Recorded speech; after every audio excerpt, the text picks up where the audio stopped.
All right. Okay, I just hit record on Reaper, so I am going here as well. Also, in the spirit of trying to make stuff like faster and quicker, do you want to hear the intro, and we just go straight from the intro jingle? Did you change the intro? No, but like I can actually play it for you. If you want. Oh.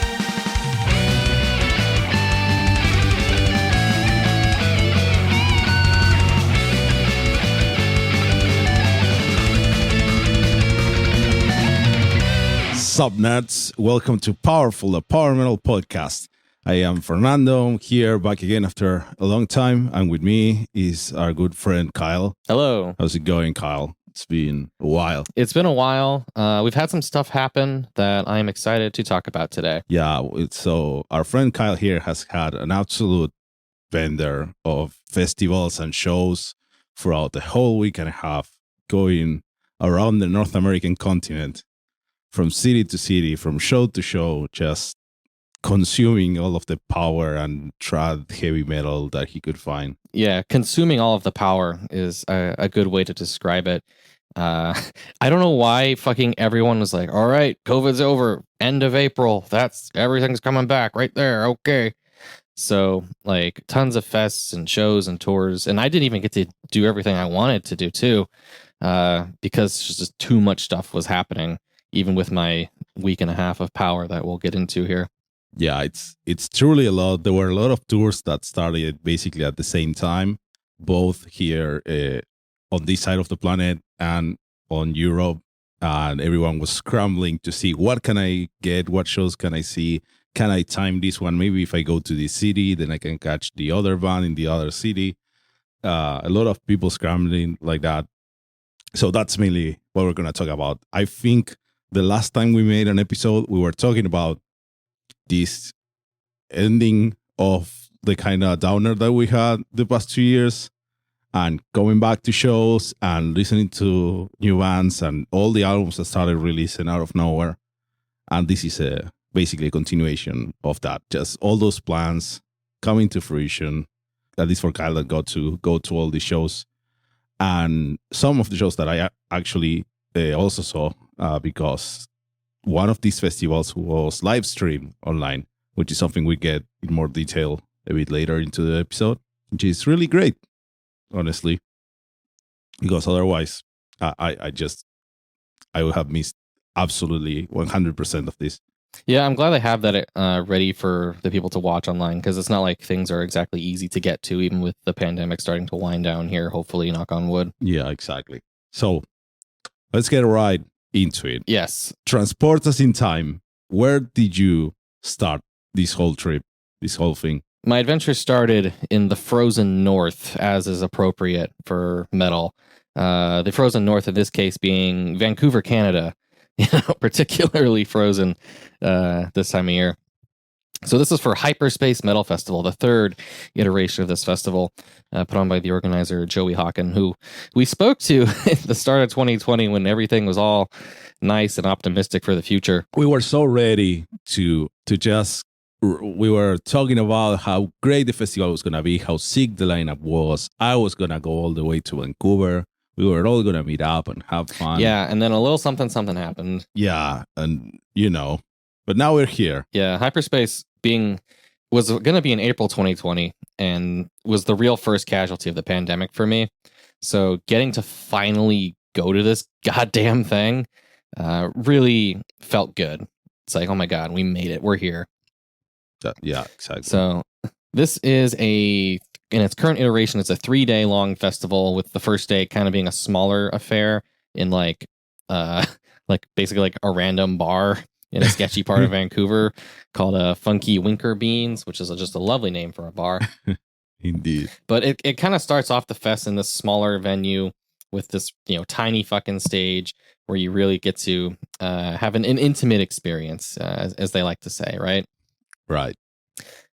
And what better way to start this whole festival than with a folk metal band who has to squeeze like a cello onto this tiny stage along with their like violin player and all their other folk bullshit that goes on. So the first band that started off the whole festival was Winter's Reach, if I'm reading their strange logo correctly. Yeah, I think that's what it was. Yeah. So Hyperspace, they call themselves a melodic and power metal festival. They don't really pitch themselves holes into one particular subgenre. They are pretty open to a variety of styles, from folk metal to trad metal to Euro power to prog or like melodeath, whatever the fuck you want. As long as it's not just like straight black metal or whatever, it'll probably be at this festival, which is good to have that variety when you have so many days and bands in a row. So starting off with folk metal, I thought was a lot of fun.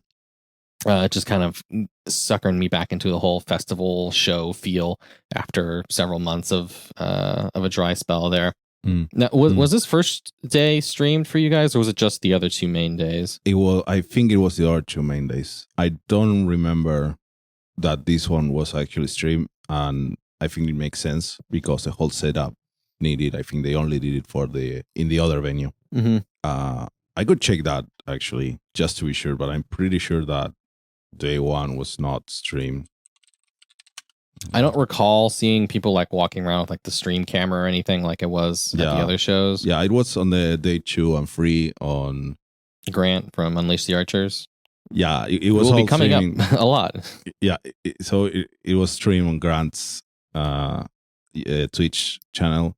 He's from Unleash the Archers. He's been streaming for a while, and he made it all. Was the main head of making it all happen, alongside Chad from Helion Prime and Ty from Lords of the Trident and Rab from Ravenous and a bunch of other people. They all got together just to make this whole live stream of a whole festival. But we're jumping ahead. Yeah, I'll keep it on the down low, the small side for now. Some other highlights from this first day of the fest included Apprentice, the mellow death band that's put on by Joey Hawken and is one of their guitarists. Why not put your own damn band in your own damn fest? I think it's appropriate that you have that right.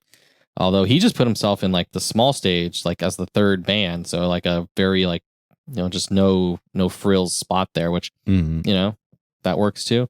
They were one of my favorite parts of that first day. Really fun, a lot of stage presence. They're squeezing all of these like quite a few big metal dudes onto a tiny stage, but hey, they worked it out. The fucking venue had like a pillar like supporting a thing like in the exact like middle of the floor where you might be watching the bands, which just made this even more awkward. But it adds personality to that feeling there. Yeah, I can imagine that. I know some of my like pictures and videos from this first day of the festival are just like, so you can't really see the singer. He's behind that pillar. Just trust me, he's there. Oh, that's great. A couple other big ones I like to talk about for this first one was Silver Talon from Portland. These guys, they riff hard and they riff fast. They've got like their shirtless guitarist on stage with his like shining white blonde hair. I've listened to these guys a little bit before and I was quite excited to see them here as well. They were kind of deep into the schedule, so I was tired throughout their set. Kind of a unfortunate thing with how these festivals go is like, oh yeah, this really exciting band is later on, but I've also already watched like 3 or 4 bands and I've been standing and I may or may not have enough food and I'm tired and dehydrated. So pro tip, drink lots of water at a festival, guys. Yeah, definitely. Or alcohol, if that works for you too, I guess. Preferably both. Preferably both. Like you should still have like an actual intake of water just for your own safety, besides all the alcohol that you can chug down. Yeah, this first venue had a like drink, like just like a water bucket or thing on the bar that you could just walk up and get glasses from, which was quite nice. I always appreciate when it's just like, boom, here, have water, please. Mm-hmm. The next venue was not so easy on that, but we'll get to that. Ooh. The headliner of day one was Iron Kingdom, and somehow these guys really helped me rally.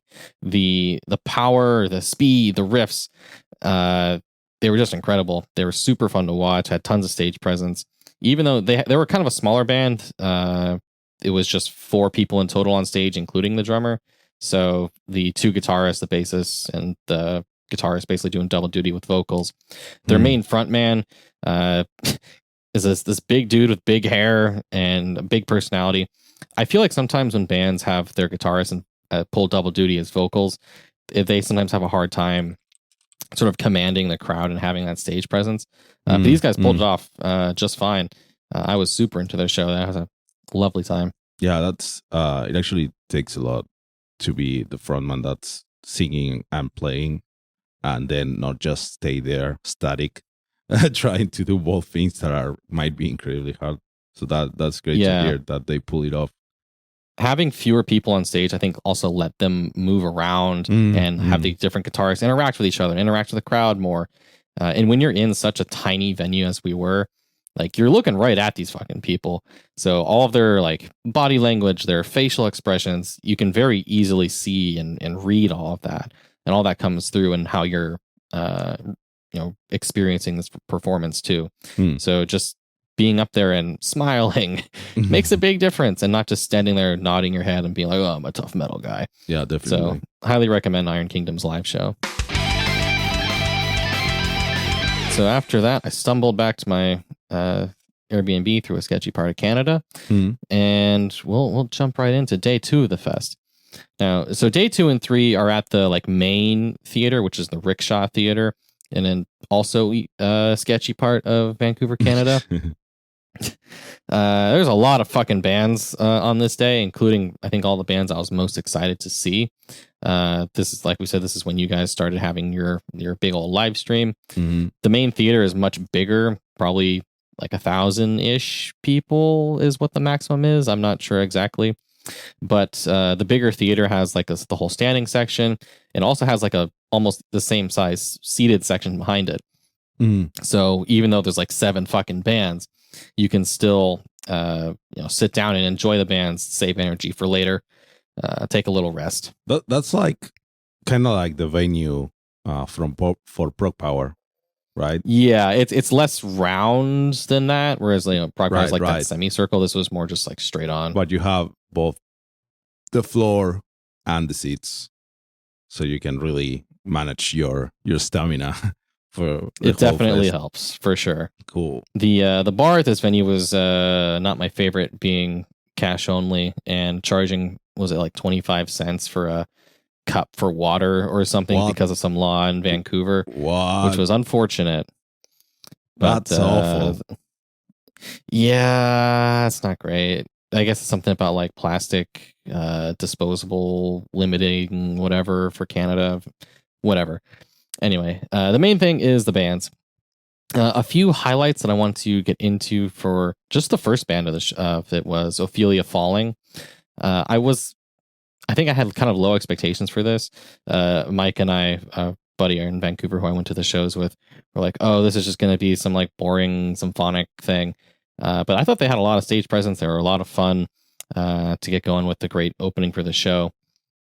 They were also followed up by Tzimani, I think is how you say it, which was like, in total there were 2 people in this band. It was a drummer and then a guy with a guitar doing vocals. Which I respect that the guy even managed to do such a thing. I think it's kind of less interesting of a show when you just have the one guy to look at and he's kind of busy doing everything. But I still respect the effort that they put in.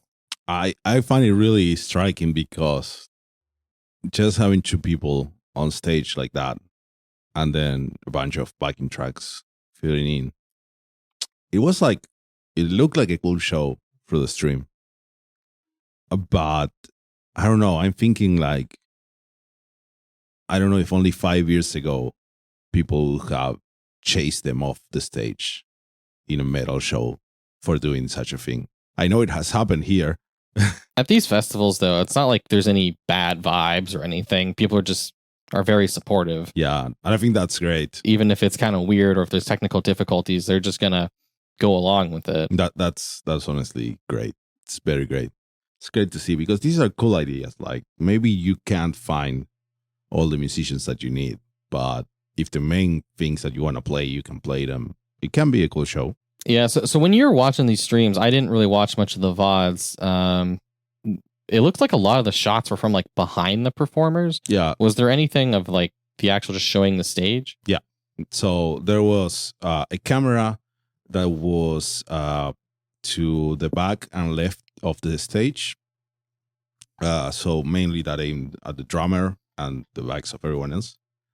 There was a camera that shot from the left of from stage right, from the front. There wasn't like a main front camera from like the mixing desk or anything from like the mid center of the audience. There wasn't one like that. They were all from the sides, but some were capturing the front, some were capturing the back. And then sometimes they cut to Ty's handheld camera. Will they have the handheld camera even during the shows? In some shows, he got close to the stage from the photo area, That's right, cool. and then they turned it. There was a slight problem though, because when they cut to the few times that they did that, since the stream was set up so that camera has its own microphone for when Ty was speaking between the sets, between the different bands. Oh, so fuck with the audio. The sound was on for it, so you had double audio, and due to the laws of physics, the audios were delayed from each other, so you just heard no double. That's all you need to hear. Yeah. But it was just, they used it a couple times. The shots were cool, so it was fine. Awesome. Next band I'll talk about real quick was Novareign. I had seen them before at Mad with Power. They're kind of described as a Dragonforce at home, but I like Dragonforce. So a band that just says, okay, we're going to play really fast, shreddy guitar winkery power metal is a damn good time. And I was very happy to see them again as well. Yeah.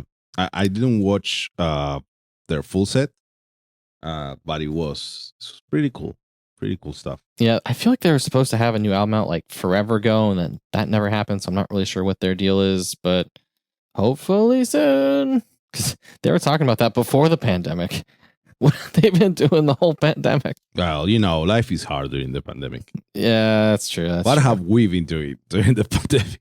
We've been doing stuff. You've put out like tons of music. Nah, it wasn't tons of music. Like 2021 was so dry. We did nothing. You put out fucking Eons Enthroned in 2021. Yeah, I guess it came out in 2021. I forgot about that. Anyway, speaking of Eons Enthroned, the next band was probably the one I was most excited to see, being Planeswalker. Indeed. This is the collaboration project of Sozos Michael of Gloryhammer / X Helion Prime / Eons Enthroned / some other things. It was really cool to finally see this project come together. It's kind of a miracle to have Planeswalker happen live at all. It was kind of formed because it was too hard to have Sozos and Jason play live together in Helion Prime, because Sozos lives, on the complete other side of the whole fucking world in Cyprus. But he flew all the way to Vancouver for this and other things, and I was so stoked to finally see what's one of my favorite albums of this past year actually perform live. They did every song that they have except for Shadows of Emeria, because that's the one where the guest wasn't there. I know Kristen Starkey at this one. But Sozos is so good live. It's amazing. And like he was just walking around like earlier at the fest, because all the band members are just there. So I got to talk to him in person. Real nice guy, real humble. And he gets on stage and he's just a monster vocalist. I love it. Yeah, that's really great. And he's not even being like swarmed. Like I'm like, this is the guy in Gloryhammer. This was before like their new song or whatever came out. But I'm like, do people not realize this? Like if this was Thomas fucking Winkler a year ago, like everyone would be like, holy fucking shit, it's Angus McFuck my dick. Like, oh my god. But okay, I guess so. But I don't know. In a way, it's nice to see that you could have that fest and be like down to earth and not completely taken over by a band that isn't even there. Mm-hmm. So I think that's nice. Planeswalker is also the first of 3 sets that Jason Ashcraft played at this whole freaking festival. Yeah, man. The dude carrying the whole fest. It's insane. Jason Ashcraft Fest. It's not Hyperspace Fest. Yeah. I've never heard of anyone doing 3 sets at a festival like No, because it's a lot. It's a lot of work. It's a lot of songs. It's really draining. And I think he said he would not do it again. Yeah, but he pulled it off. He was only playing rhythm guitar. Did he really? Yeah, have it because that it's hard? so easy to play rhythm guitar in It's just free a couple power metal chords. sets. Yeah, he wasn't doing any like the hard solos or anything. It's fine. Oh man, Fucking Ty from Lords of the Trident made him a plaque for doing the most sets at Hyperspace. Yeah, that was very nice, very lovely. He deserves the little reminder of like, you did this great thing, dude. Show it off. Yeah. The real highlight of Planeswalker's set, and for me, probably the whole fest as a whole, was when they did Planeswalker's big epic song, Oath of the Gatewatch. They had all of the singers, Brittany from Unleash the Archers, obviously Sozos, Heather from other Helion Prime stuff, and Rav from Ravenous, all up on stage, all in their fucking costumes as the actual Planeswalkers from the video. They had some other guy, Grant, dressed up as... That was Grant from Unleash the Archers. Grant was there helping with guitars, yes. No, but he did... The other guy doing the harsh vocals, I can't remember his name. That was Grant. Andrew... He didn't have hair. Andrew Kingsley was playing guitar for that set, right? Oh, was he? Because I know Andrew and Grant both did guitars for other bands. And I got Andrew mixed up which one did what. Andrew was playing as part of the Planeswalker live band, and Grant did the harsh vocal part that they do that got smashed. I'm not big on Magic the Gathering lore, so I don't know. Nixilis, I think is his name. Yeah, if I'm looking at the picture that they posted of everyone at the end of the set, and yeah, I'm pretty sure it's Grant did the vocals. The costume kind of threw me off. Yeah, because on the album, Heather does the harsh vocals and plays 2 characters, but they can't really do that here. Yeah. So this is the post that they made. So I understand. Oh, it was Andy on guitar. With the hood on, I can't tell if he has like Grant's hair. It seems really tight. I don't think. Yeah, you can just munch up all your hair and put it inside a hood. Yeah, you can. You can, definitely. So this is great. Just to complete the lineup, it was Chelsea McMasters playing bass, Alex Boson playing the drums, and then Andrew playing the other guitar, as we said. And this is because this is mainly Jason and Sosos, right? Jason has like the let's do all this about Magic the Gathering, and then Sosos wrote the music, and they've been recorded. They released the album. It's an international recording. Each recorded their parts, and then they sent it to me as usual. Now, but this having them being able to play show live, this is only the second time Jason and Sosos play live. The first one was the previous Hyperspace when they played as Helion Prime. I don't know if you remember. Yeah, it's the one show they ever did with Sosos with Helion Prime. Yeah, and this is it's a shame because like this whole thing happened and they ended up just going with another vocalist for Helion Prime because they needed someone local to the US to be able to tour, because flying him and getting him a visa to actually work in the US was way too much. It was very hard. Fucked up. Yeah, and that's why Hyperspace is cool, because it's in Canada, and in Canada there wasn't all those issues with the visas and everything. Yeah, when I was talking to Ty after the fest, it's kind of like it's so hard to get people into America. So all these like smaller international bands, we kind of just need to bring them over to Hyperspace, have them play there. So yeah, we got to get, Fellowship has to play Hyperspace, or Hannah War has to play Hyperspace instead. Hannah War should open Hyperspace, and then we can have Fellowship. That would be so sick. We can have Planeswalker. We can have everyone there. Oh man! And having Planeswalker here performing this live was really just like, it felt like a once in a lifetime. I can't believe I'm watching this kind of ordeal. Yeah, definitely, because there's really no easy way to pull this off regularly. And it's like we can try to make it as popular as possible. People go share it and everything.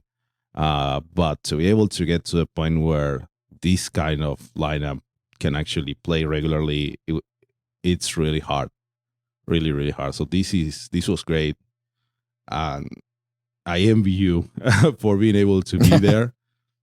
I feel bad for not going. It's a real missed opportunity. But luckily, the live stream that they made on Grant's Twitch channel was really good. So we were able to at least appreciate what was going on and listen to the great performances, because it was truly, truly great performances. Really, really solid. And it was very nice. Yeah, I was really stoked that so many people in the Discord were able to watch this and have their own experience for it, like a little mini festival to themselves. Yeah, definitely. It was kind of weird with the Planeswalker set that they didn't actually close with Oath of the Gatewatch. Like, that's where they had all the people and they took the picture, but then they also then wrapped up with the title track for Tales of Magic. Yeah, which is also a phenomenal song. And was really cool to see live. But it was kind of a weird to have that after like the big musical and like emotional climax that was Oath of the Gatewatch. But fuck it worked too. Yeah, it worked too. And nothing. It was hard enough to make this work. I can't imagine how many things were like last moment issues and people running around and switching things around. I know they had technical issues on the next day. And on this day too, we heard from some of the band members, and we can mention it later. And even though with all of that, which is normal for any live show, this was pretty damn great. Yeah, like I hardly noticed anything going wrong except for a couple things the next day, but it was it was really sick to see this. They had so many people on this stage. Thank God it was the bigger stage. They wouldn't be able to fit all 10 people or whatever on the other one. Yeah, you need like big stage for this. Okay, so Planeswalker was amazing, as we said. And then we got another one of our personal favorites in a way, which is this having like the two bands I was probably most looking forward to back to back made this quite the series of events, because right after Planeswalker was Ravenous, our buddies that we talked to last year who released their album Hubris. We talked to Jake and Rav on the podcast for a very, very long time. I was stoked to finally get to see them live, and sure, I'm rather biased because this is a band that my friends are in, but they have really awesome music, and they put on one of the best shows of the fest in my mind, because their style of power metal is just super hype. Rav is a great front man, very high energy. He's got his weird fucking contacts where he can't see anything. Jake on the guitars is he's a big boy, but he's got a lot of stage presence. He's always smiling a bunch, which, like I mentioned before, really comes through, especially when you're up close. Like I was in the front row for this. I felt like there was like a more active pit for more of this set than most of the other bands that were playing, but their style being kind of more aggressive power metal works for that as well. Yeah, you could say that Planeswalker is a more I'm watching this cool show, and Ravenous is more I am having fun in this pit while these guys are directing the pit. I think it's like let's have this crazy party, aggressive, whatever. Yeah, and I gotta say, Ravenous, at least for me, up to that point, it was the best performance out of everyone. They were so good, so tight, so clear and clean, and they have the advantage that they've been playing some more shows than many of these bands that we mentioned before. Right, they were supporting, I think, Unleash the Archers last year. Yeah, a little bit. Yeah, they even played some earlier shows this year, and it was such a great set. Very, very high energy, very, very polished, though very fun. Basically, that's even if they didn't have their in-ear monitors working. Yeah, here so that it's very impressive, because after the whole show and after the festival, we talked with Jake, and he was like, "Yeah, something got fucked up, and we couldn't hear ourselves in our in-ear monitors." That means they were playing deaf. Basically, they were playing out of memory and not really hearing what they were doing themselves. and it came out perfectly. So that's great musicianship there, where you are and you're having trouble when you're in the live environment. Yeah, you're not always going to notice the details, especially because like you're excited and the sound is kind of fucked because it's really loud, and depending on where you're standing, you might not hear certain things, and people are just excited to be there and they're just going to move on, even if there's slight mistakes are in there. Mm. You're not like going through the whole thing like, oh yes, this note was but delayed, even trying to go like that, they were really good. Yeah, for sure. So the thing is that it was a great set, was great deal of fun, and this is where I tapped out of the stream because it was way too late for me, due to the time difference, and I was really tired. Yeah, the following bands of the evening I just was sitting down for because I was very tired. But I will mention Legion, or I'll mention briefly the next band, Archon Legion or Archon Legion. So this is like the mellow deathy band that Grant and Andy from Unleash the Archers were in before Unleash the Archers. So they kind of resurrected it for this fest. And this was really cool to see, like basically a dead band come back up, like the old school stuff before Grant and Andy kind of hit it big with Unleash the Archers. This whole festival, at least a lot of it, is like there was no actual Unleash the Archers, but like every member of Unleash the Archers was performing with other bands. So Unleash the Archers, diet or whatever. That's still cool to see. Cool. That's really cool because they are still there supporting the scene, even if they are not playing with their main band. Yeah, a big takeaway from this festival in general for me was the Vancouver and I guess broader Canadian metal scene. It seems pretty strong. Like there's a pretty solid community, lots of different types of bands. A lot of the attendees at the fest were local. A lot of the bands are Canadian. They all seem very happy to support each other. Everyone I talked to at the fest was very nice. So it's really just quite a lovely time there at the old Hyperspace. Yeah, indeed.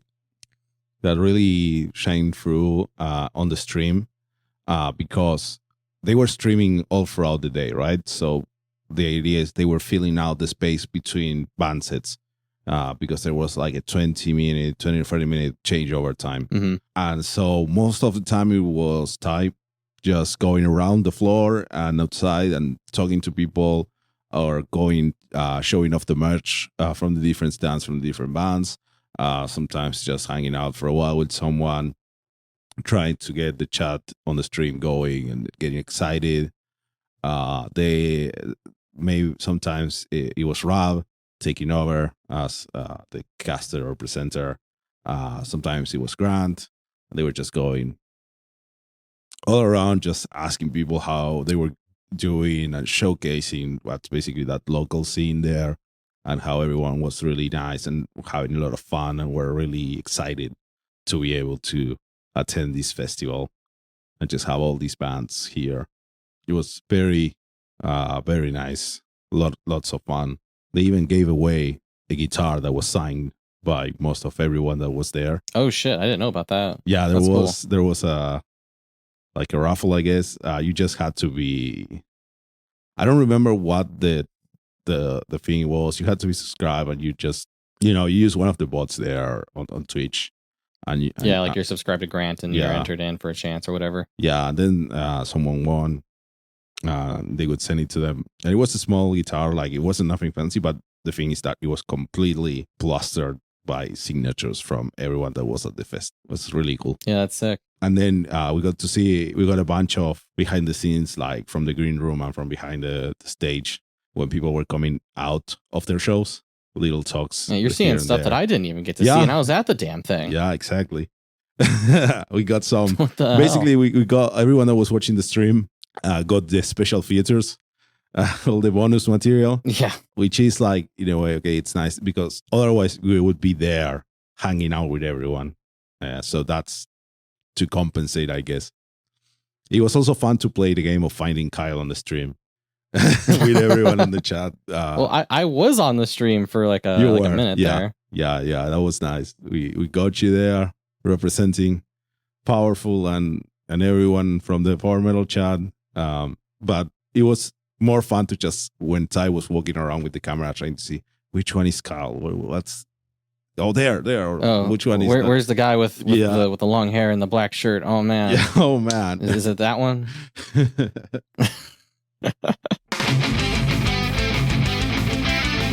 So after Archon Legion and Unleash the Archers at Home, it was the headliner for the night was Witherfall. They were kind of boring, and I was tired, so I'm just gonna move on. Yeah. All right. Last day for Hyperspace. They actually had a couple of bands from Hyperspace have to drop because their members got COVID, being Siren and I believe Forsaken Right was the other one.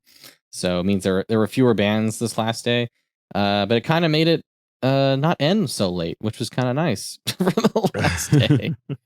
Start off with Lycanthro, who's like a wolf themed USPME style band. We actually met one of the main guys from Lycanthro at Prague Power many years ago, and he was like, "Oh yeah, my band's playing Hyperspace in a couple months," and well, here we are many years later, and I'm glad to have finally seen Lycanthro live. Oh god. They were fun way to kick off the evening. They actually did have some technical difficulties, so their one of their members was like telling jokes on stage to cover up the time, which it's I think it's a really important skill for a band to be able to have that like improv banter to kill time when shit's going wrong. Yeah, it's just one of those like unsung skills that you need it's to really be able to important have. really important to know how to keep everyone going when something goes wrong. For sure. They also did one of the few covers for this whole festival, which was they did a cover of a Running Wild song, I believe Port Royal. So that's super fun. I like it when bands do covers at these things, because especially if it's, there's a lot of bands, not everyone's going to be familiar with your stuff. But hey, doing like a crowd pleaser just kind of can win some people over. Yeah, like true. For example, the folk metal band that started everything off, Winter's Reach, they did a cover of Drunken Sailor, which is perfect for folk metal, tomfoolery. So I'm happy to see stuff like that as well. So shout out to Lycanthro. They also had a guy come out in a wolf mask for like the last song of their set. I think someone said it was John Yellen, which I could totally believe, because it was big weirdo, which I guess that's John. Yeah. Let's see, who else do we have this day? So then the next couple bands were Arc and Fire and Gatekeeper. This whole show kind of started off with three, I guess, similarly styled bands being more trad metal / less Euro styled power metal. So more riff heavy, more of that style. These guys were good. I think Arc and Fire have a lot of potential. Gatekeeper were really exciting as well. I enjoyed their song Keeper of the Gates, which just goes into the whole ha metal is full of gatekeepers, ha. Insert all of your jokes here. That was a lot of fun. Cool. Then we got into Dire Peril, who also kind of had a lot of unfortunate technical issues.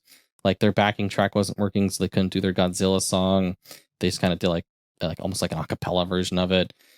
During one of their songs, actually during Roughnecks, which is one of my favorite Dire Peril songs, they had their guitars just straight cut out. So they just kept going with drums and vocals. Yeah, I saw that they had a couple more technical issues there. Had issues with the backing tracks and the sound, which is unfortunate, but we know these things can happen live, and they just for sure try to power through everything. And this was Jason's second set. Yeah, number 2 from Jason here. Yeah, just fighting to keep the show going, and he managed to keep it going. So that's great. Yeah, it's nuts that not only did this guy do 3 shows at this whole fest, but 2 of them were back to back. Because right after Dire Peril, he's with his actual main band of Helion Prime.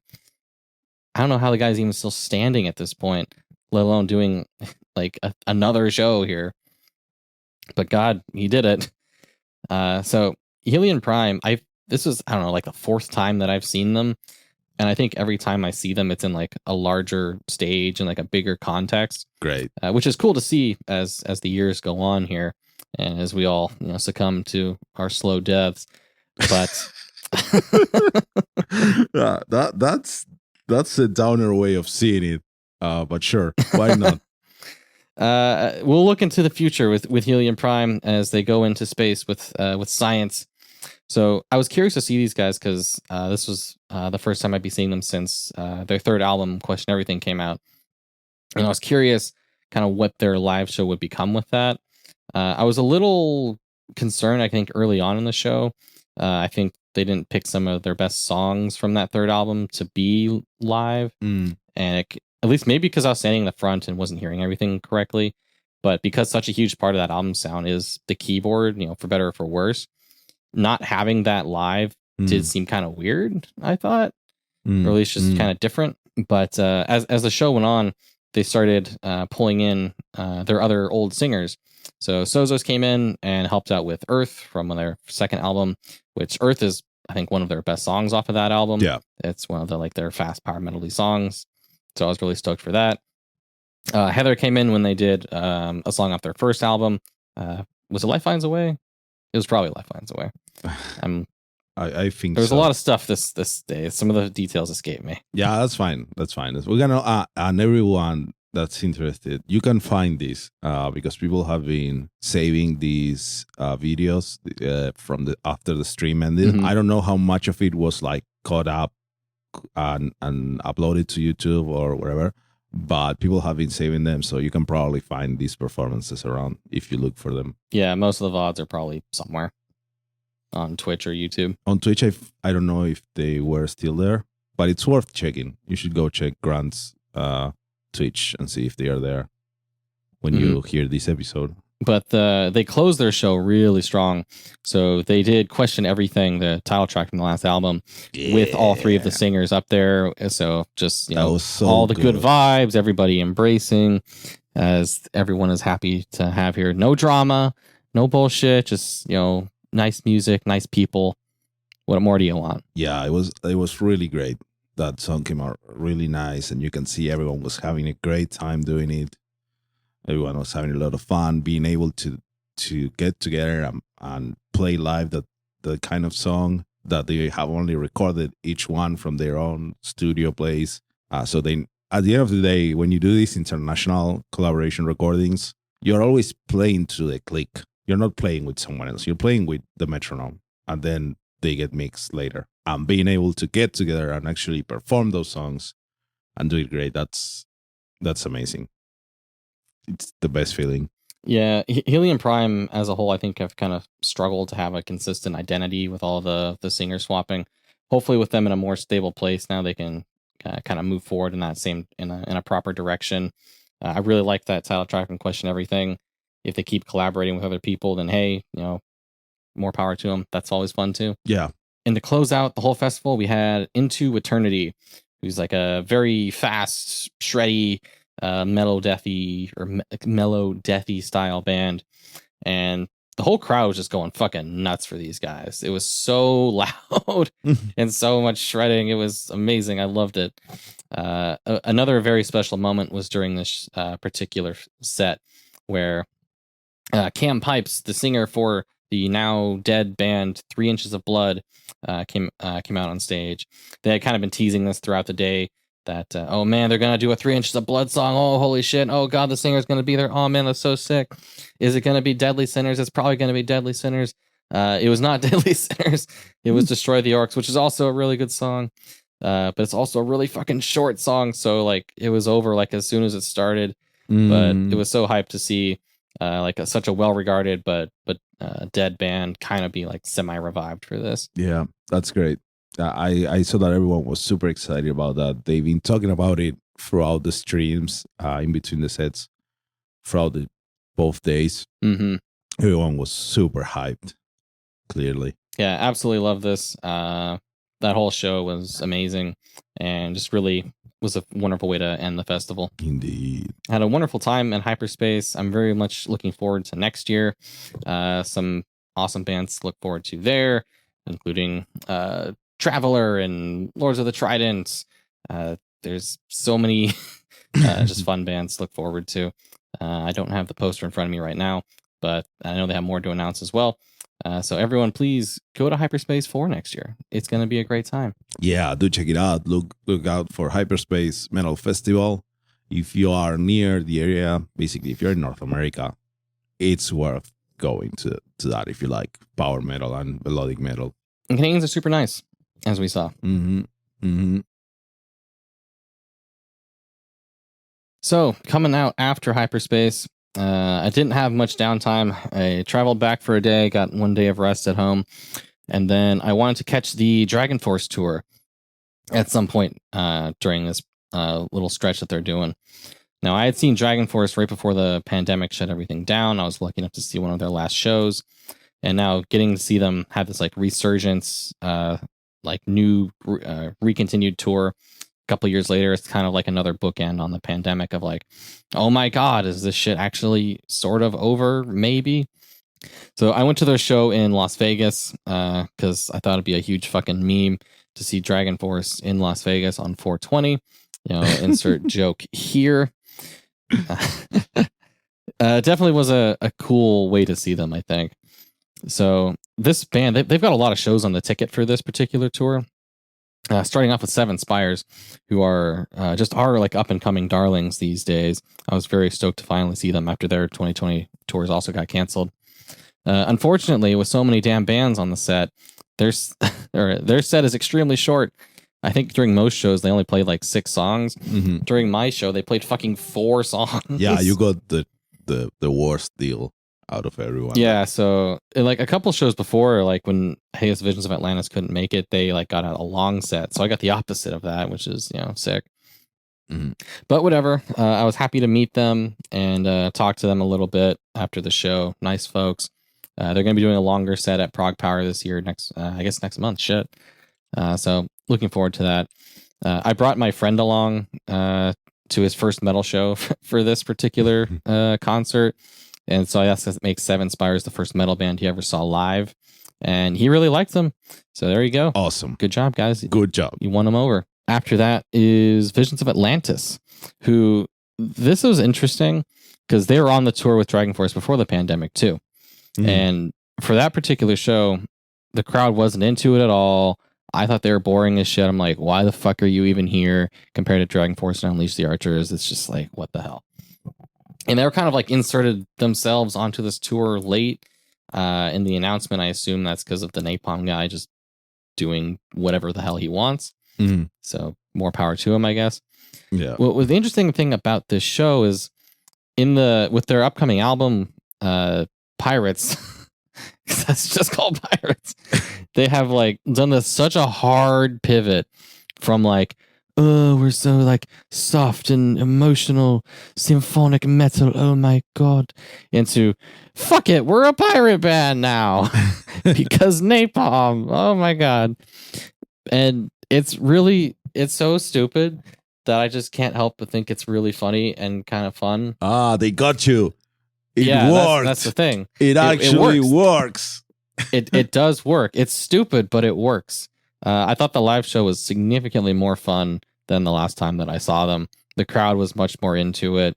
Granted, I think there was like more production value at this tour than last tour, but even then, just everybody involved just seems so much more into it.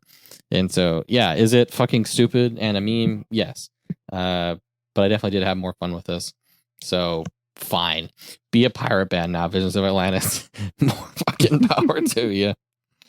I think one of the funny things about the way they're doing this show now is like the guy singer who's also in Temperance will like throw his pirate hat into the crowd during one of the second to last song, but he then asks for it back. And I think the guy who catches it is always very sad to have to give the pirate hat back because it seems like a nice hat. Yeah. If it's a nice hat, you don't want to really give it away, right? Yeah, like you can't give away those. They did like 40 fucking shows or some shit on this set. Or that's a lot of hats. Yeah, they didn't quite have enough budget. Hats for all that. Jesus Christ.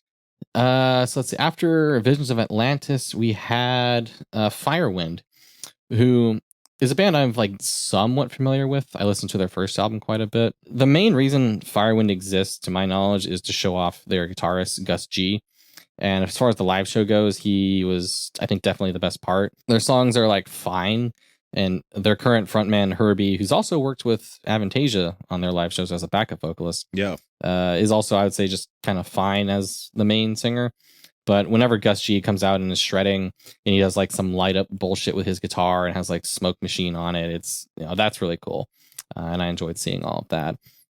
They close with a cover of Maniac, and Adrian Cowan from Seven Spires comes back out and duets on it, which is super fun.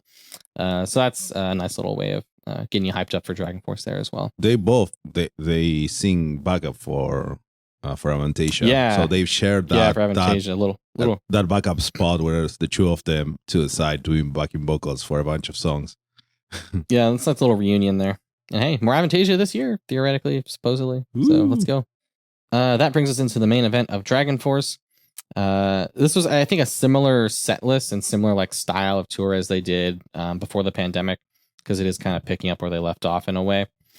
So they have like the big metal dragon thing. They've got like the arcade machines. They do the farming simulator bit where they like bring in guests either from their opening bands, or they've also been bringing in like local guitarists to do the whole farming simulator bit. It's pretty which cool. is really cool. Pretty cool. They had some girl from Vegas I didn't recognize at our show.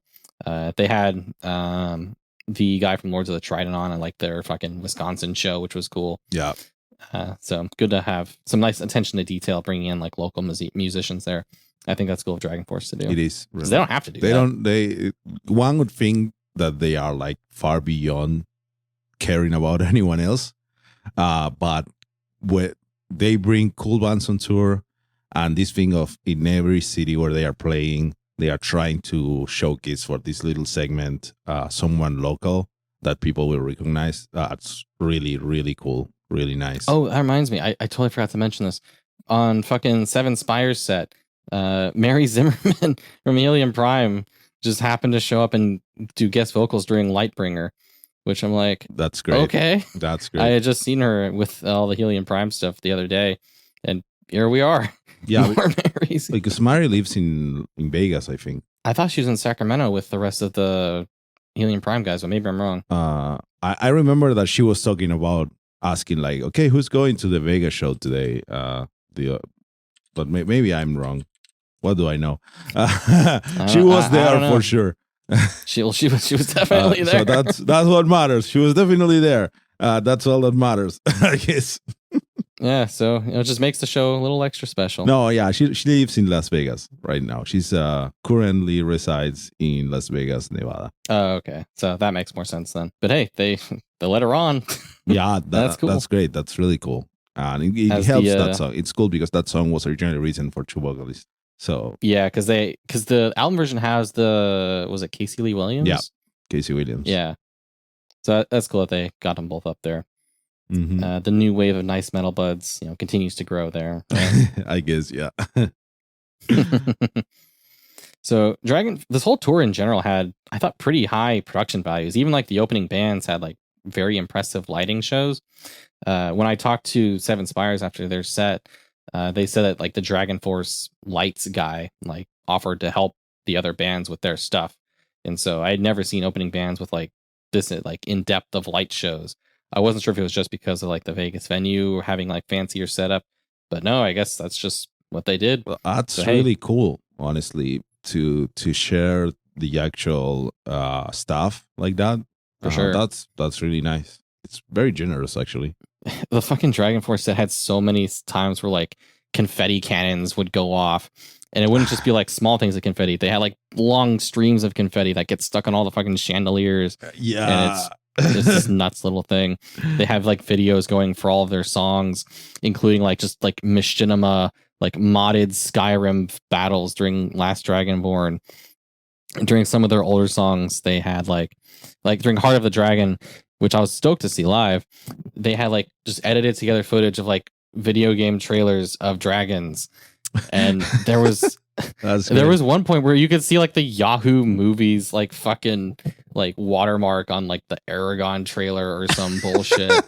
And it's just like some fucking intern like scraped these clips together, and it's so hilarious. I love it. That's so great. That's really great. During Heart of a Dragon and like the last chorus, they even like reference like whatever like the old nursery rhyme that Heart of a Dragon's melody rips off. Yeah. So a little bit of tongue-in-cheekiness there. They also played Operation Ground and Pound, which is super fun too. That's such a great song, and they play really well live. I wanted to mention before. I forget. You people, for everyone that might not know, most, if not all, music venues have a little confetti tax. If you use confetti cannons, you have to pay extra for the extra cleaning, or stay yourself to clean it up. That makes sense. Because it's like such a mess. It's you have no idea. It takes so long to clean that stuff. And they shot it so many times.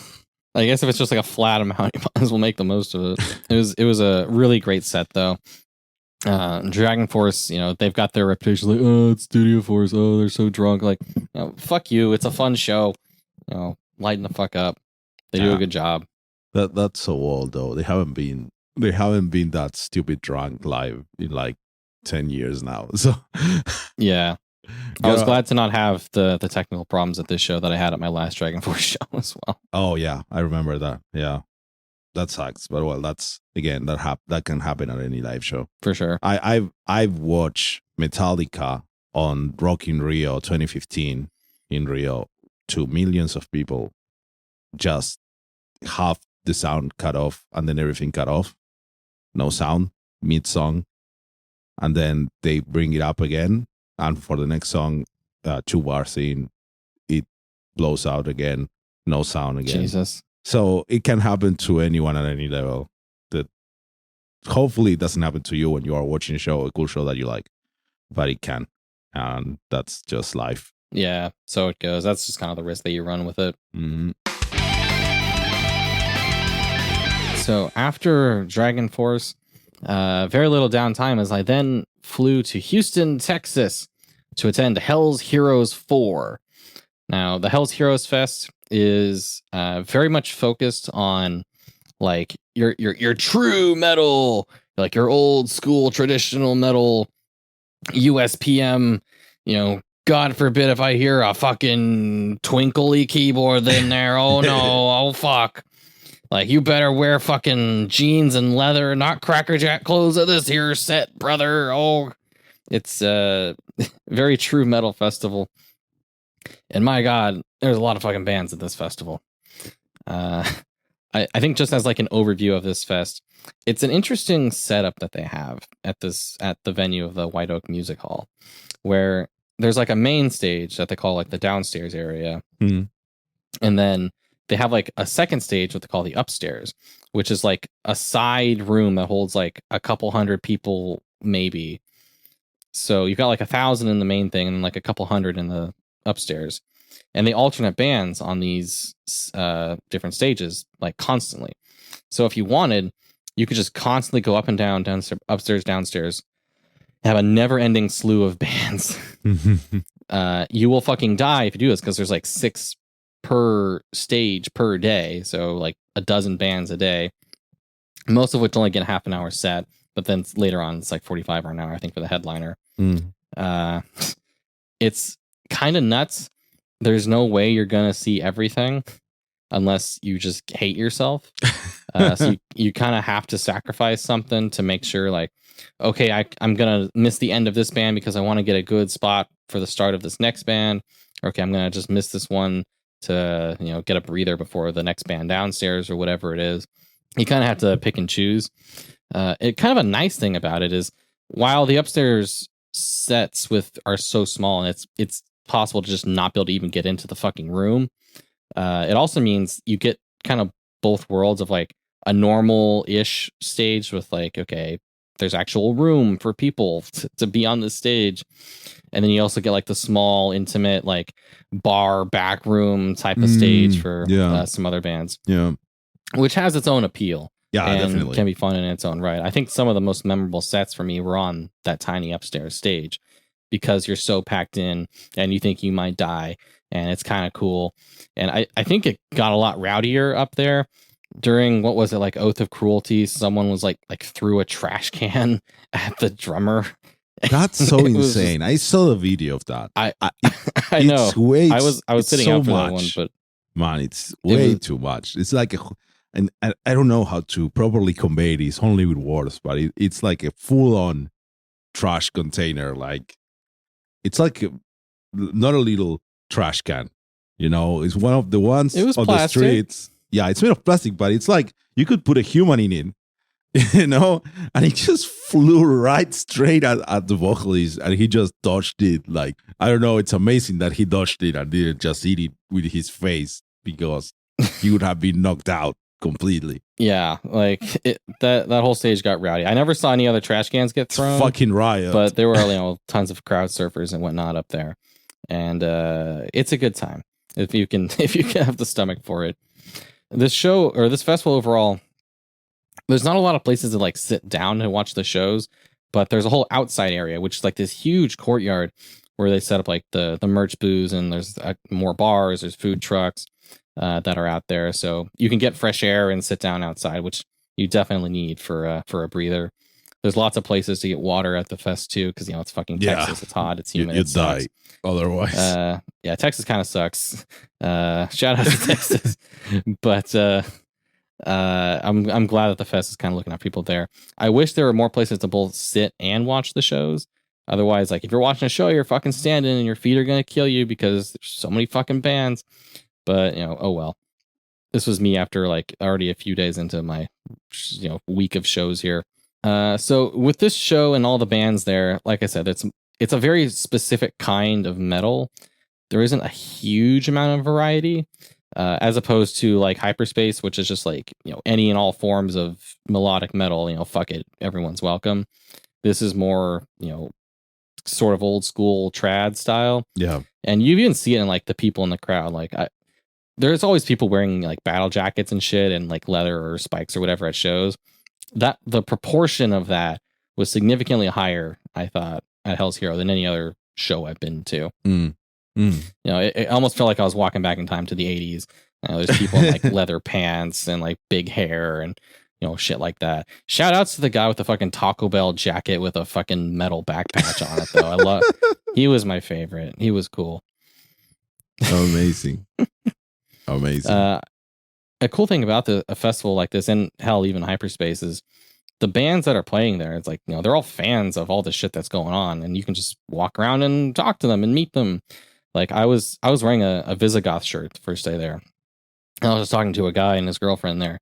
And the guy's like, yeah, so I don't mean to be that guy, but that shirt you're wearing, I'm their guitarist. And it was Lee, the guitarist for Visigoth, that I just happened to be talking to at this festival while wearing a Visigoth shirt, which is nuts. But it's very appropriate for what can happen there. Like this dude just looks like every other fucking dude there with long hair, battle jacket, black shirt. Yeah. But hey, that's the vibe. That's the vibe. This style of bands, everyone's happy to be there. Visigoth's vocalist actually was at one of the shows later in the festival. So as I was saying about these bands, though, they're all very similar style, and so it is kind of very easy for a lot of them to kind of blend together, at least when you're not as familiar with some of them. So when a band did some extra bullshit to kind of stand out to me, that meant a lot to me. So like the first band on the downstairs stage was Savage Master, and they had like lots of extra theatrics with their show. Like all the guys are wearing these like cloaks and hoods where you can't see who they are, and then their singer is walking out. She's got like a sword and like fucking like a candlestick and just like all these different props and shit that they're using. That definitely helps with just kind of making their show feel a bit more unique compared to all the other ones. So I appreciated that. Oh, any all like theatrical bullshit definitely goes a long way, especially in this context. They brought out during one of their songs, they also brought out the vocalist for Lady Beast and Solicitor to come in for like more of the women on stage for like a big song that they had going as well, which was cool. Nice. Very nice. Yep. Always happy to see guests there. Like you got all these fucking people there, bring them on for a song. Fuck it. Yeah. Speaking of Solicitor, we were up in the very front of their set in the upstairs. And my God, I thought I was going to die. But it was one of the coolest sets I saw. Because these guys are just ripping so fast. I couldn't even hear the vocals because of where I was standing. But I could just like infer what the vocals were. It's one of those where it's like you're getting shoved in the back when you're on the bar the whole time. Just because the crowd is so hyped up. And like so high energy at a set like this. So it's very nuts. But it's a lot of fun too. During this first day of the fest, they also had a secret guest on the schedule. So everyone's like, oh shit, who's the secret guest? You know, is it gonna be fucking Demon Bitch? Oh, it fucking might be. Oh man. The secret guest ended up being Midnight. It's kind of cool just to have like that element of mystery, have people speculating. You know, there's people I had heard pretty early on in the day, like, oh, the secret guest is Midnight, but I'm like, what if that's like misinformation that's being spread throughout the fest to throw us off? You don't know, man. You don't know. Man, But I kind of wish more bands would do stuff like that. it's Just hard like, to do we don't stuff even- like that. It is hard, yeah, but like it just kind of added like this extra like almost like game like element to the fest. It has to be, for it to matter, the special guest has to be someone that people know enough or care about, that they are happy that they are there. But at But the not same like too time, big where it's like it can't it's like, what be the the fuck? main draw of the festival because you're not advertising them because they are secret. Yeah. It has to be like the exact right level. Yeah, it's very hard, or it has to be very obvious because it's like people from other bands that are playing that day, you know. Yeah, for sure. I also want to shout out a couple other things that we did while in Texas. The Lone Star Saloon, just like this random dive bar in downtown Houston. They've got a jukebox full of metal that you can turn on, and they will blast that shit into the streets. This is not a joke. This is real. It was amazing. We had our own like mini metal pre-party, blasting Manowar at this saloon in fucking Texas. Of course, great. blasting Manowar. Of How course, could you like, not? How could I not? It's true metal fest, dude. Also, the barbecue place we went to, I believe it was called Pinkerton's. We spent way too much money on food, but it was amazing. I guess that's why Texas really exists, is for barbecue, because it was really damn good. I don't know if you would be into it, because I know you're particular about your meats and I stuff. am not particular. I'm just from a country where we eat meat constantly at a very high level. So it's not me. It's just the fact that I'm from Argentina. Okay. So, okay. Seriously, right. it's not me. It's just, how you were raised. It's how it is. It's the access that I have for this particular food. It's so much better than what you have there. Okay, then. You'll see when you come here. The day that you come here and you get a nice asado here, you'll see. You have hyped up Argentine asado so much, Darko. It'll never live up to it. That's what you think, but it will. We'll see. I gotta go all the way around the fucking world for a hunk of meat. Hey, it's worth it. I fucking hope so. Speaking of worth it, the second day of Hell's Heroes had so many fucking bands that I wanted to see. It was very tiring. But my God, I think I'll start off with Saber. They were the first band of the upstairs room.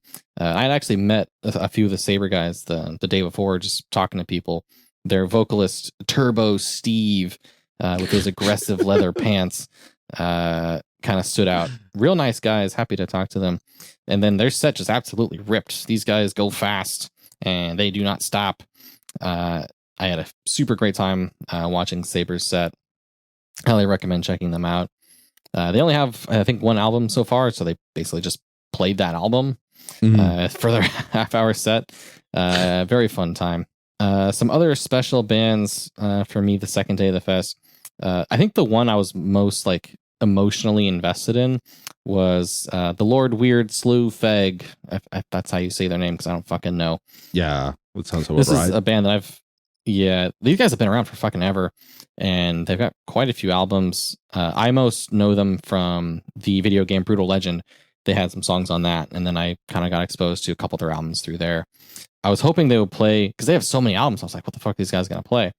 But they ended up mostly just playing like their most well-known bangers from like their two best albums, being Down Among the Dead Man and Traveler. So they basically only played the handful of songs that I really know, which for me was like super exciting. So I'm like, they could have played all this shit, but they played the stuff that I wanted. Oh my God, thanks guys. Amazing. And even though like they're kind of old, like their style of riffs, especially the stuff that they played for this set, felt a lot more like dramatic. Like it's telling like a sci-fi story basically through like trad metal. and not just about being like a metal tough guy. And like their main guy is very entertaining on stage. Some dude in the crowd like made a chainmail like hat and he just put it on his head in the middle of a guitar solo. Like it was nuts. So there was this like drunk guy next to me who was super into it. That's always That's great. A fun little extra that happens. So I was so happy to have like the band I was like most emotionally connected to just from listening to them as like a 14-year-old actually kind of live up to that for me. So that was super cool. That's so great.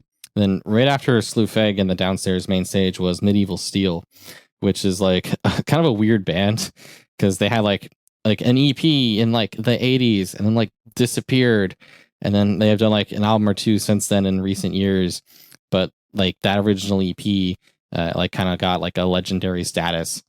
And so like these guys on stage are really fucking old. And he's clear he can't just like do the old school stuff all the time because it'd probably be way too hard. But we had our whole group of people that we were at the fest with together in the front for Medieval Steel. And when they close with like their most famous song, which is Medieval Steel, where at the end of the chorus you chant Medieval Steel. Wow. There's sense. A lot of fucking steel at this festival. Oh my God. That was a super great time. That was another one where the crowd just like exploding with all of the steel going on. Absolutely nuts. Loved it all. Nice. That sounds so great. Whatever. Especially because the song before they close with that like is like praying to the gods of steel, and you just chant the word steel over and over again. It's like, my God, I've never been so metal in my life. Amazing. Yeah, it's kind of a shame that this whole fest wasn't live streamed too, because I think you also would have had a good time with it. But oh well. Probably, but well, streaming a whole fest, it's really a lot of work. It's not as easy as Juan would like to think nowadays. We're still not streaming quite anything there. is kind of hard. Yeah, everything is hard, and combining multiple cameras, setting everything up, it's a lot of gear. It's a lot of work to set it up and tear it down every time, and the place has to have a solid internet connection with a lot of bandwidth for upload, and it can be messy. For sure. And when you don't have that as a permanent installation on the venue, that makes it's super hard because you have all the audio things and now a whole new crew with a whole new set of skills with a whole bunch of gear to do the stream, and then you have the people presenting it and everything, and it's like, yeah. So it's great that we're moving into a direction where this is happening more and more, but it's possible. It's possible. It's doable now. It's not prohibitively expensive, but it's still some time until it's like a normal thing that everyone does. For sure. All right, some other highlights I'll mention real quick. Eternal Champion were pretty cool.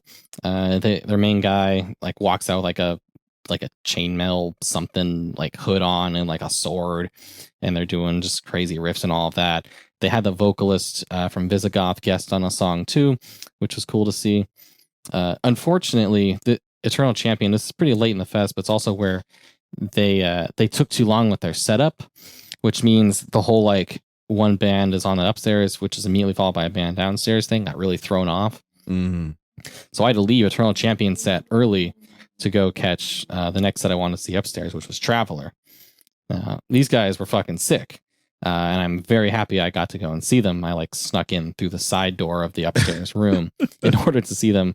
I think I was like technically in the spot that's like roped off for like ADA people to sit down, but there wasn't anyone there. So I'm just okay, I'll slip in here and hopefully no one gets mad. I'm sorry. And so I got to see Traveler because of that. And that was really fucking sick because those guys riff hard and fast. You found they're actually you found a little place where you could sneak in. The one place I could sneak in, thank God for the secret door. So I get in there.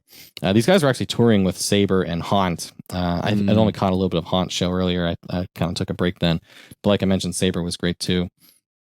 I think their tour with Saber and Haunt and Traveler might be done by the time this episode comes out. I think they call it the Allied Forces Tour, which is a fun name. But that was a bunch of lovely bands to see on there. Kind of lets you know that true metal is still alive in America with these hot new bands here. So yeah, Traveler, super fucking sick. They're also playing at Man with Power in a couple months. They're going to be at Hyperspace next year. That should be a big draw to the people who are going to those fests because they were fucking amazing. That brings us into sort of people who are sort of close out the night. We've got Riot, Riot 5, if you will. One of the coolest outfits I saw at this festival was a guy who had like the Riot seals, like little plushies on his shoulders. Oh, that's so cool. Oh my god. Yeah, that was one of the most unique outfits I saw. That was really sick. Ironic he was there the first day. I didn't see it the second day, which is when Riot was actually there. But Riot, I think, was one of the bands I was really into as well. Their style is more power metal-y than a lot of the other bands here. So they kind of have like a more like sing-along, whoa-whoa-y style a bit more than some of these other bands. So I was really happy to have some of that. The crowd obviously pops off during like Thundersteel and Swords and Tequila. They kind of did a special set focusing on some of their better albums and more popular songs like that. So that was super fun.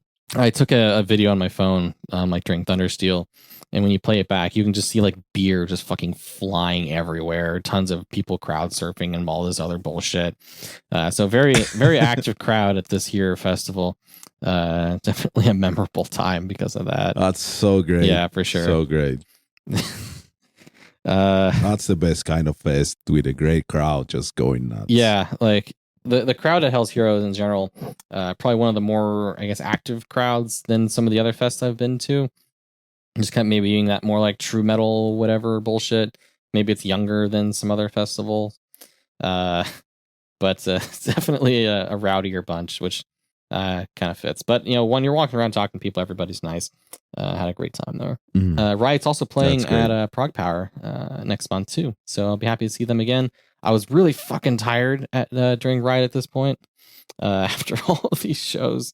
And like I said, you can't sit down and watch a show. Like if you're watching any of these bands, you're fucking standing for it. Yeah.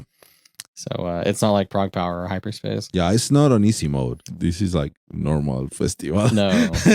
all these fests are like super endurance test. My God. Yeah. All right. So Riot was actually the last band I watched. The couple afterward, they overlapped with High Spirits upstairs because with the fest times getting thrown off by everything. Because they didn't cut any bands short if they went over like on prep time. They just did their whole set, which on one hand is, you know, impressive. They're like, hey, let the band play, but also kind of throws off the block scheduling here. And then the fest closed with Cirith Ungol. I was just pretty much exhausted at this point. I only watched a couple of songs just to say I have seen Cirith Ungol. Like kind of similar to what I did with Candlemass the previous night. Candlemass a little too slow and doomy for my taste, but was happy to see like I have seen this band. Now I can say I did. But that was a very quick version of Hell's Heroes. A lot of riffs, a lot of guitars. My face was blown off. Lots of fun people there. Lovely time. Highly recommend checking out Hell's Heroes, assuming they do another one next year, which I bet they will. It seemed to go over really well, so I hope they do, because this looks... It's a massive fest, though. I don't know how clear we've made this, but it was 2 days, and with like 20 you bands. have the upstairs and the downstairs, right? And they are like staggered. So you have one show upstairs, one show downstairs, alternating. And on day one, there were 7 bands on upstairs, and then another 7 bands on the downstairs. And then on the second day, it was 6 bands and 7 bands. So, you know, it's a lot. Yeah, it's from like 3 p.m. till like midnight. No breaks. No breaks. It's nuts. All steel, all ahead. All steel, all the time. Man, this is great. My God. This is massive. Yeah, and so that was pretty much the end of my metal adventure with all these fests, all these shows. I'm on a little break now, but then, hey, Prague Power's in a month. Yeah. Got it. Let's go. Yeah. Why is traveling getting so much more expensive now? Ah. Yeah, but you had the, well, not you, but particular, but Prague Power, after all the moves of all the delays and everything, it landed on a long weekend, right, for you in the US. So There's a holiday. It's right after a long weekend. Yeah. So there's because that Monday is Memorial Day, and then it starts that Wednesday. So a lot of people are traveling during those days. They're going on little vacations or whatever. So all the prices for all the travel just are super high. Especially now that everyone is traveling after not doing it for a long time. Yeah. Although normally Prague Power falls like right after Labor Day, so it's kind of interesting that they picked another holiday to come right after. Oh well. It is what it is. Yeah. The main takeaway from all this being like there is so much stuff coming back now. Like we got like a teaser of it last year, but it feels more real this time and less of like a weird, I don't know if we should be doing this type of thing. Because like throughout the course of all these festivals, like I took a COVID test to get back into the US after Hyperspace, and then I took 2 more COVID tests like the week after all of this, and all of it was negative. Even with basically nobody wearing masks in Vegas and Houston, like somehow I survived all of this still without getting COVID, which feels like a miracle. But hey, it's great. It's great because it's good, yeah. That means that we can do more stuff, and all the risks are lowering, and we'll finally reach a nice equilibrium where we can all do a lot of stuff that we used to do. So this is great. This is all great news. This was what an adventure, man, that you had. That's a lot of activity, a lot of shows, a lot of I've been very tired this past week. Yeah, I can imagine. I can imagine. And then the flying between all the places and everything, and it's like just going around, riffing and mushing. Drinking a lot, I guess. Yeah, it's a good thing that like flying doesn't really bother me like it does some people, or else this would have been even more difficult. Indeed, that was great. That was great. I'm happy that I got to see some of it with the Hyperspace stream. But yeah, I missed this. I missed Hell's Heroes. I feel bad that I missed them. I should have tried to go there, but well, it is what it is. We had this lovely summary of everything of Kyle's Big Metal Adventure in 2022. And for more to come. Kyle's Big Metal Adventure. And week and a half of riffs and mosh and drinks and steel and everything. And steel. It was great.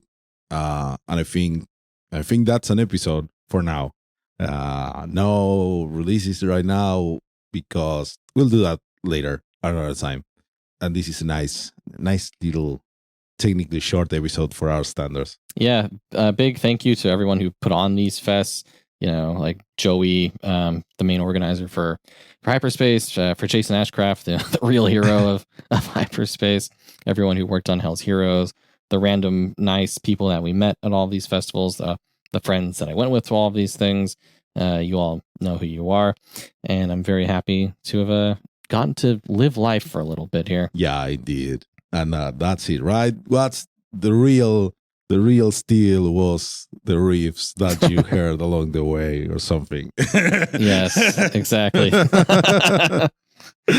Oh, that was great. That was great. And yes, guys, we'll try to do another episode sooner, faster. I don't know. We'll see. We're still here doing this little podcast thingy. It's just that we do other stuff. Sometimes, but we'll get to it. We'll talk about new releases and stuff. But for now, check out the Day the Wall Came Down by Eons and Thrones. Thank you. Do check it. It's a really nice song, I think. And Fly Away by Glory Hammer, I guess. By Glory Hammer. We'll probably discuss those later in depth. But for now, everyone, stay powerful. Go riff hard. Have fun. I don't know. Go to shows. If you see that a festival is happening near you and you don't know a single band on it, but it's the kind of music that you kind of like, go for it. Go listen to bands. You don't know the bands. Yeah. None of your friends are going. Fuck it. Go anyway. Listen to new bands. It's great. One of the greatest ways to find new music is to go see a live band that you've never heard of before and see how it works live. You might find your new favorite band there. Exactly. And if you like meeting people, you might meet a bunch of people there that are really friendly. And if you don't want to, I'm pretty sure that you can stay with your arms crossed, not talk to anyone, and no one will bother you. That's valid too. It works for everyone. Go have fun with the shows and stay powerful. Stay powerful. Stay powerful. Stay powerful. Stay powerful. Stay powerful. Stay powerful. Stay powerful. Stay powerful. Stay powerful.